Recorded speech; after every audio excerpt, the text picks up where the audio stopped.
Hello বন্ধুরা, আপনাদের মাঝে আরেকটি ভিডিও নিয়ে আমি চলে আসলাম। ডাল দিয়ে গরু মাংস রান্না রেসিপিটা আপনারা ভাত বা রুটি দিয়ে অনায়াসে পেট ভরে খেতে পারবেন। এই জন্য আমি আপনাদের মাঝে এই রেসিপিটা নিয়ে আসলাম।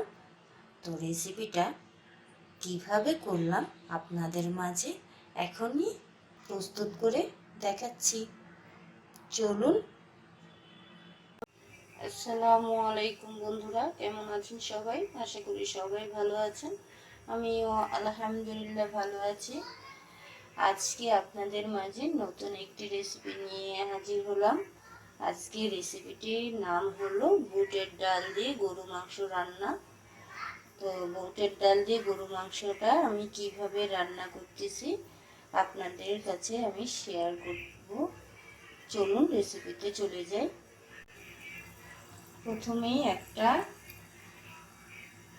প্যান আমি বসিয়ে দিয়েছি। এখানে পরিমাণ মতো আমি তেল দিয়ে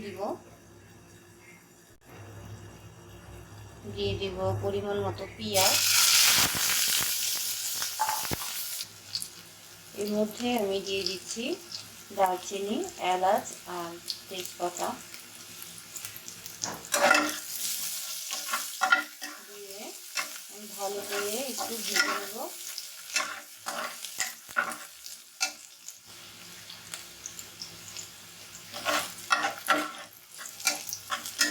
হালকা যখন বাদামি কালার হয়ে আসবে তখন আমি সব মশলা দিয়ে দিব। পেঁয়াজটা হালকা বাদামি কালার হয়ে আসছে, তার মধ্যে আমি পানিটা দিয়ে দিব।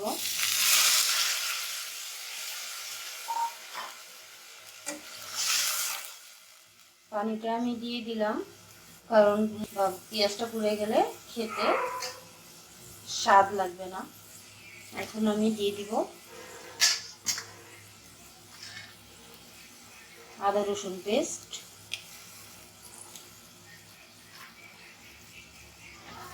2 চা চামচ, 1 চামচের মতো হলুদ,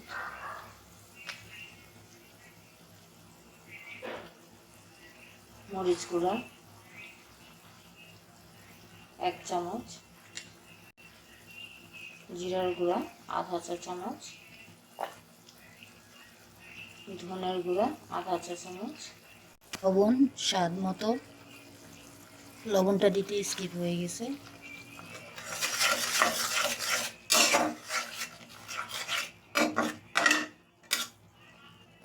মশলাটা এখন ভালো করে কষিয়ে নিব।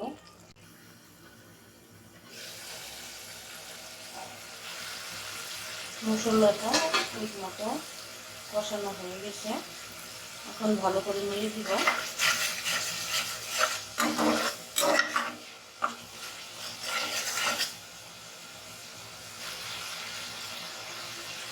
এখন দিব গরুর মাংস।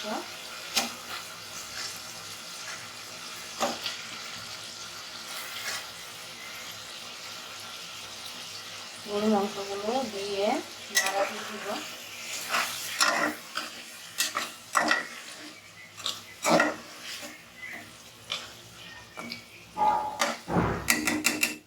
মাংস দেওয়ার পরে আমি 5 মিনিট গরুর মাংসটাকে কষালাম। কষানোর পরে বুটের ডালগুলো এটার মধ্যে দিয়ে দিব। আপনারা চাইলে বুটের ডালটা সিদ্ধ করে দিতে পারেন।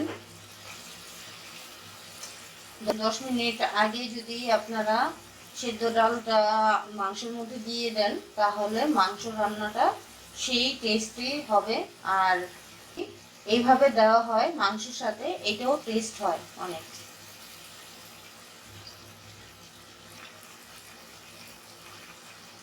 যেভাবেই দেন না কেন বুটের ডাল টেস্ট হবে।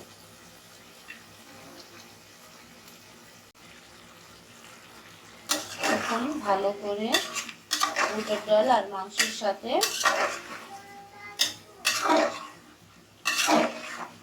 নাড়িয়ে মিশিয়ে নিব।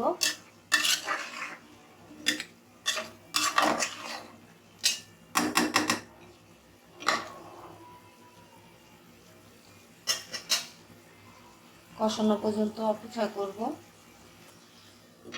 ঢেকে দিব।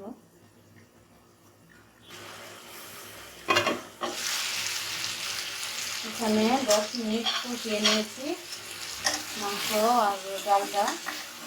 কষানোর পরে এখন পানি দিয়ে দিব, পানি দিয়ে আবারও কষাবো।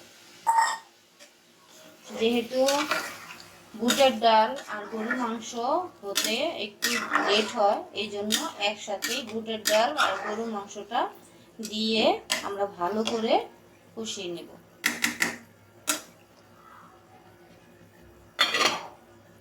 এখন এটাকে মিডিয়াম আঁচে রেখে আমি কষাবো।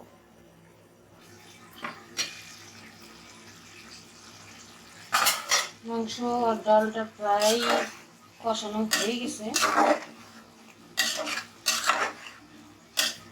আর একটু কষাবো। কষিয়ে তারপরে আমি পরিমাণ মতো পানি দিই।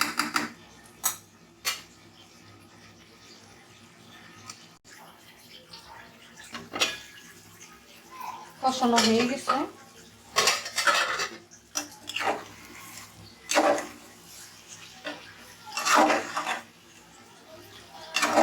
ভালো করে নাড়া দিয়ে তারপর পরিমাণ মতো আমি পানি দিয়ে দিই।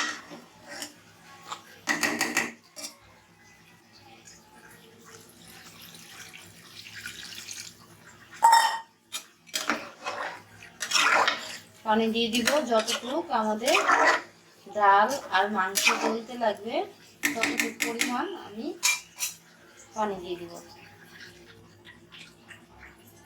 3-4টা কাঁচামরিচ দিয়ে দিব ফ্রোজেন করা। এখন ঢেকে দিব।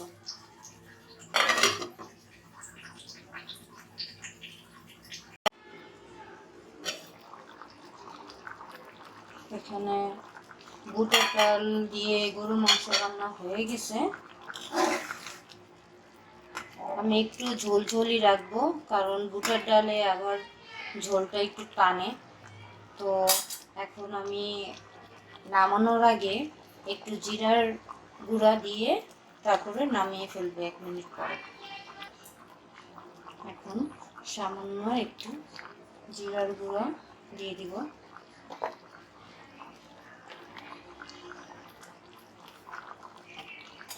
এক মিনিট পরে আমি নামিয়ে পরিবেশন করব। হয়ে গেল বুটের ডাল দিয়ে গরু মাংসের রান্না। তো রেসিপিটা আমার কেমন লাগলো আপনারা সবাই কমেন্ট করে অবশ্যই জানাবেন। আর হ্যাঁ, ভিডিওটি স্কিপ না করে অবশ্যই পুরো ভিডিওটি আপনারা দেখে নেবেন আর আমাদের জন্য দোয়া করবেন। ভালো থাকবেন, সুস্থ থাকবেন। আসসালামু আলাইকুম।